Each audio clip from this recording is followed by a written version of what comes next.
To be emotionally healthy, what do you need? When you're emotionally healthy, it means that you control your emotional life.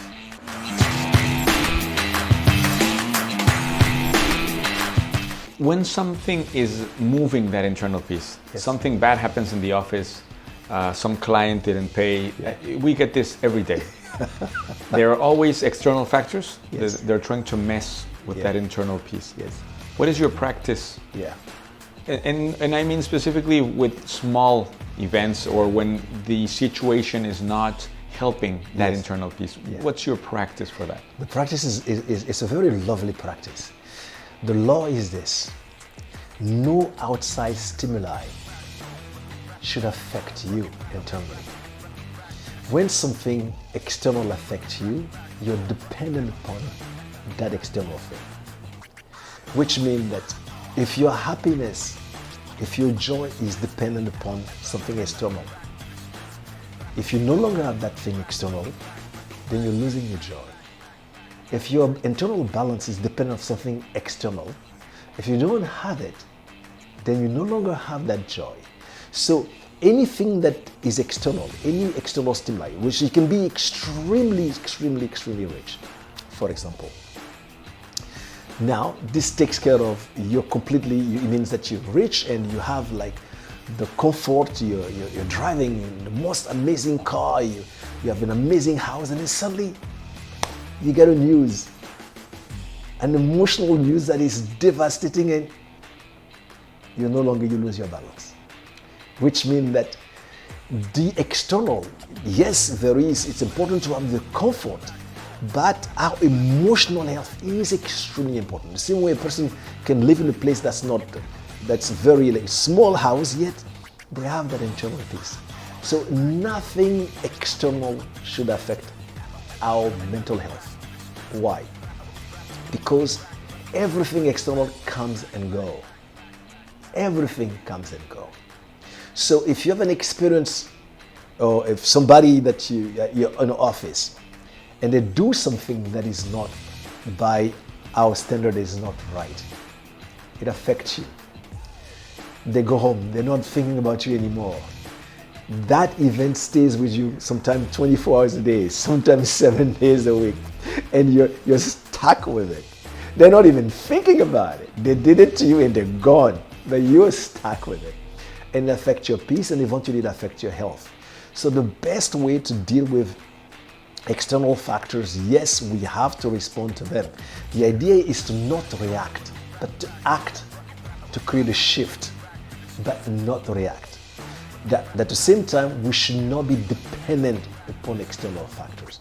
Regardless of what is happening outside of us, we have to always maintain our internal peace, internal stability, so that we can see it in a way that it is supposed to be seen, exactly like it is, without a distorted perceptions. The moment it affects us, the moment we're dependent upon it, then it will distort our way of seeing, because we become emotional in a way that doesn't actually work for us. So, and we have to be emotionally healthy. You cannot be emotionally healthy if anything external, any little things pushes your button. It means you're no longer a human being. You've become a machine. So anybody, all they have to do is push your button and then you act. You push a button and you're off. They're pushing it, you're on, you push it off. Then you have control over nothing. And the idea is nothing external should push on and off your button. You decide when your button go on and off. Now, what happens to somebody that is already affected by an external factor, is already living a very bad year? Yes. I get a lot of messages of people that are in bankruptcy. Yes. That are in a very bad place. Yes. And they often ask for advice, and I think they require more of the spiritual advice than actually the financial advice. Yes. What to say to somebody that is in probably the worst time of their lives? A person who is the worst time, the first thing that they need, if everything happens according to time and space. I think life is up and down. People will go sometimes through the experience of up and down. But when a person is going through the worst time of their life, the first thing they need is that emotional stability. Because the next, which means as long as you can breathe, you can always rewrite your life. The moment you stop breathing, you cannot rewrite your life. So as long as you have the breath of life, you have one more day to fight. You have another week to fight. You have another year to make a change. The moment you stop breathing, that's it. You're done. But in order to be able to have another day to fight, another day to excel, to become successful, you need a base. And that base is you need to be emotionally healthy.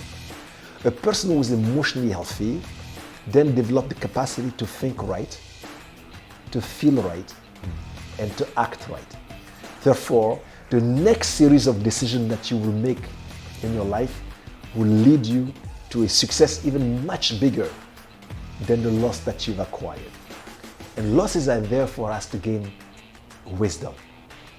Every loss is there to raise our consciousness so that we can gain a wisdom and then do something better than it. So, when we are emotionally healthy, then for sure it means that we do not let that failure get to our heart. Because we should never let success get to our head. We should never let failure get to our heart. When success gets to our head, we're going to do something crazy. When failure gets to our heart, it'll break us. It'll break us. But when we're emotionally healthy, which means that to be emotionally healthy, what do you need? When you're emotionally healthy, it means that you control your emotional life. When you control your emotional life, it means you're emotionally intelligent. To be emotionally intelligent, you have to control your emotional life. When you control your emotional life, you control your feelings, how you feel. Regardless of what's happening outside of you, you choose how you feel. It means that you have emotional flexibility. What is emotional flexibility? Emotional flexibility is the capacity to deal with a range of emotions, but to choose how to feel.